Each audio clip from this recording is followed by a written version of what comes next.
yung service, yung rebonding service. So, nagputol-putol ngayon yung buhok ng client or nung individual. So, dahil dyan, ipapakita ng Group 4 kung ano yung mga magandang recommendation para sa mga ganong scenario.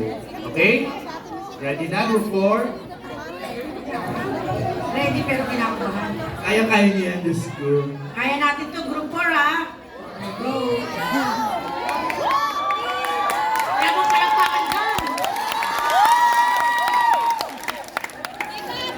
Alam mo, Mars? Tingnan tayo. Bakit gusto mo pa tayo? Kasi nga, power ka. Tingnan mo.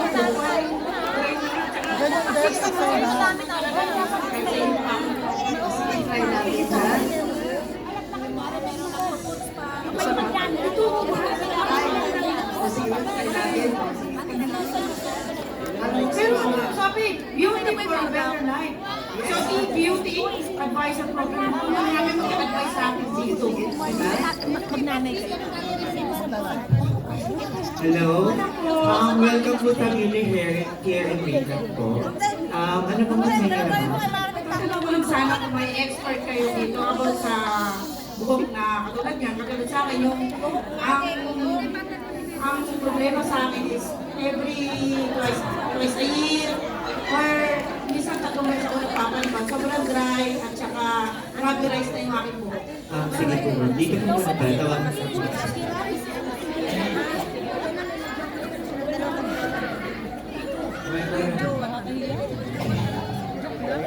Hello ma'am, good afternoon po. Ano pong problema po natin ma'am? Bukod po sa mukha? Charis po po. Ano pong problema Ay, kasi natin yung ma'am? problema ko po,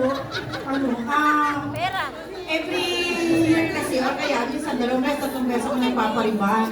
Ngayon, napapansin ko, parang dry na siya, tapos rubberized na yung hair ko, tapos Yes nga po ma'am, nagpapakulay pa ako. treated hair na po tayo. Damage na po talaga yung hair nito.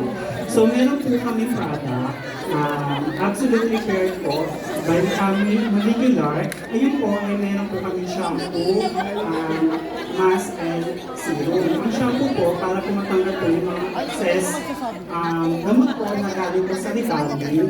And then yung mask naman po, to strengthen your hair po. Para po tumibay-tibay naman yung hair natin.